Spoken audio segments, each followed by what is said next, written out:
안녕하세요. 맘띠입니다. 오늘은 이제 2023학년도 성신여대 입시 전형과 그 다음에 어떤 변화가 있는지 그 점에 대해서 말씀드릴까 해서 방송으로 찾아뵙게 되었습니다.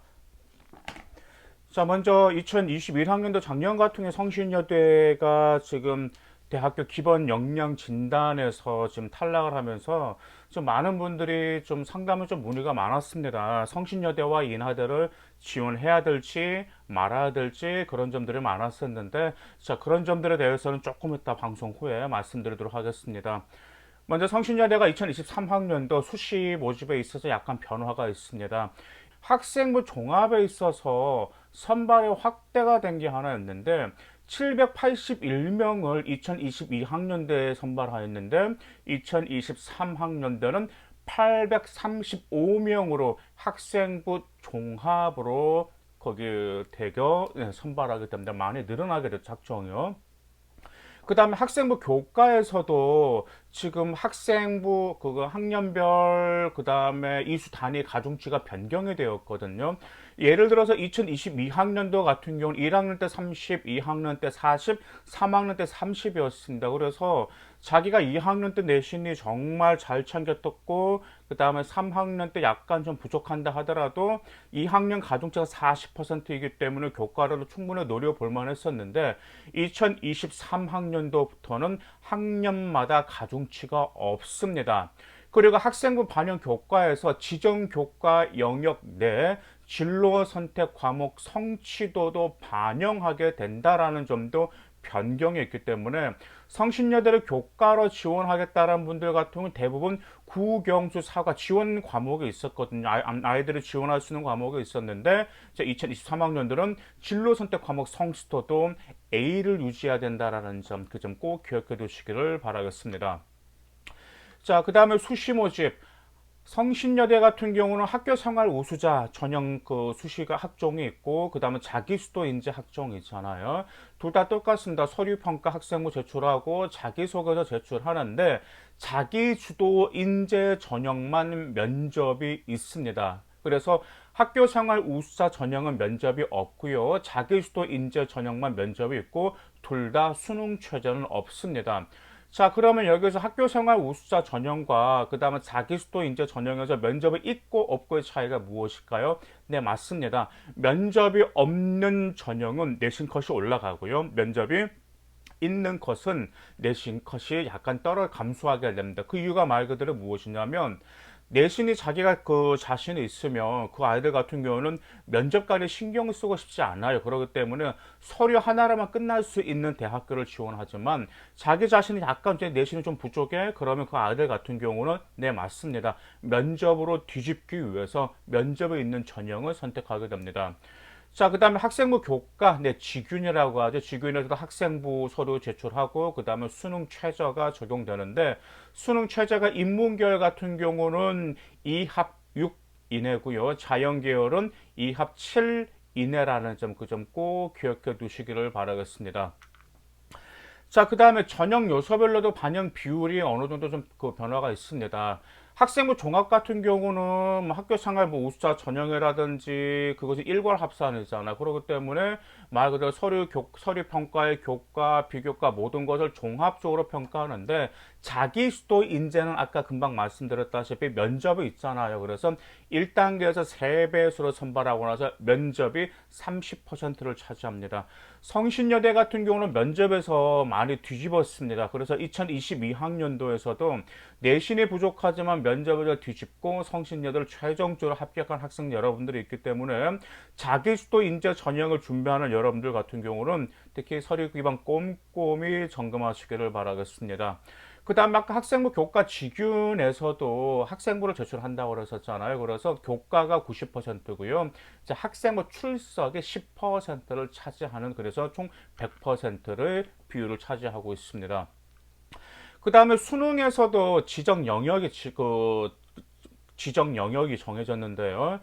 뭐 국문학과, 영문학과, 이제 어문계열 같은 경우는 국어가 30%, 수학 20%, 영어 30%, 그 다음에 탐구가 20%. 그래서 국어와 영어가 각각 30%, 60%를 차지하고 있습니다. 다만 경제학과, 상경 계열의 경제학과와 경영학부는 다릅니다. 경제학과 같은 경우는 국어가 10%, 수학이 40%, 영어가 40%, 탐구 10%로서 수학과 영어만 하더라도 도합 80%를 차지하고 있고요. 경제학부와 의류산업학과 같은 경우는 국어 20%, 수학 30%, 영어 20%, 탐구가 무려 30%로 경영의료 같은 경우는 수학과 탐구가 많은 비중을 차지하고 있다는 점, 그 점 꼭 기억해 두시기를 바라겠습니다. 자, 그러면 성신여대 학종하면 학교생활 우수자 전형도 있고 자기수도 전형 인재 전형도 있단 말이에요. 그러면 인재상도 당연히 다를까요? 안 다릅니다. 인재상도 다르고요. 서류 평가여서도 다른데 어떻게 다른지 말씀드리겠습니다. 먼저 학교생활 우수자 전형 인재상은 고교 재학 중 교내 학업 등 다양한 활동을 통해서 균형 있게 학교 생활을 충실하게 수행한 인재입니다. 자, 학교 생활을 충실하게 수행한 인재라는 점이 포인트고요. 자기수도형 인재 전형 인재상은 고교 재학 중 전공 분야에 대한 확고한 목표 의식과 열정을 가지고 자기 주도적인 탐구 역량을 갖춘 인재가 바로 자기주도 인재 전형 인재상입니다. 자, 차이가 무엇이 있죠? 학교생활 우수자 전형은 학교생활을 충실하게 그 다음에 균형 있게 그런 학생을 선호하지만 자기주도 인재 전형은 전공 분야에 대한 확고한 목표 의식에 대한 자기 주도적인 탐구 역량, 이게 포인트입니다. 그래서 서류평가도 달라요. 학교생활 우수자 전형 서류평가 같은 경우는 학업 역량의 40%를 차지합니다. 그 다음에 발전 가능성 20%, 인성 20, 전공 적합성 20을 차지하고 있습니다. 자기수도 인재 전형 서류평가는 전공 적합성의 40%를 차지합니다. 확 달라지죠. 아까 자기수도 인재 같은 경우는 전공 분야에 대한 자기수도적인 탐구 역량 활동을 보인 인재가 포인트이기 때문에 전공 적합성 40%, 학업 역량 20%, 인성 20%, 발전 가능성 20%를 차지하고 있습니다. 이제 그 외에도 이제 그 모든 대학교 인재상과 모든 대학교마다 서류 평가 요소가 있잖아요. 그래서 그 점을 알고 싶은 분들은 에듀맘띵 어플에서 다운을 받으실 수가 있는데 엊그저께 한 어머님이 카톡이 왔더라고요. 어디에서 다운을 받을 수 있냐, 좀 많다라고 해서 말씀드리면 에듀맘띵 어플에 가면 교육 상담이라는 게 있습니다. 교육 상담 클릭하시고 고수들의 교육 정보를 클릭하세요. 그럼 고수들의 교육 정보에서 그 목차를 쭉 보시면 뭐 어떤 선택 과목 쭉 나머지 그 제일 마지막에 필이 한문으로 반드시 필이거든요. 그래서 필 자료라고 있어요. 그 필 자료 클릭하시면 대학교 인재상과 서류평가, 심지어 여러분들 생활기록부 매뉴얼도 전부 다 거기에 다 들어있기 때문에 그냥 무료로 다운받으시면 됩니다. 자, 그러면 성신여대는 전공 적합성 어떻게 평가할까요? 전공 적합성은 자기수도에서 많이 중요하잖아요. 네, 맞습니다. 전공과 관련된 다양한 활동에서 심화시키고 전공에 대한 열정과 이해도, 그 다음에 전공에 대해서 탐구하는 과정에서 발전하는 모습을 보여주셔야 됩니다. 이제 올해 같은 경우도 이제 성신여대 경영 쪽에서도 이제 그랬었고 내신이 부족했습니다. 그런데 그 여학생 같은 경우는 자기가 단지 경영의 사회적 기업가 뭐 그런 게 아니었어요. 무엇이 있었냐면은 자기가 할 수 있는 것은 소비자들에게 이득을 줄 수 있는 경영적인 마인드를 한번 거기 하고 싶다, 그런 여학생이었는데 그게 굉장히 심화시키면서 발전시켜 나갔습니다.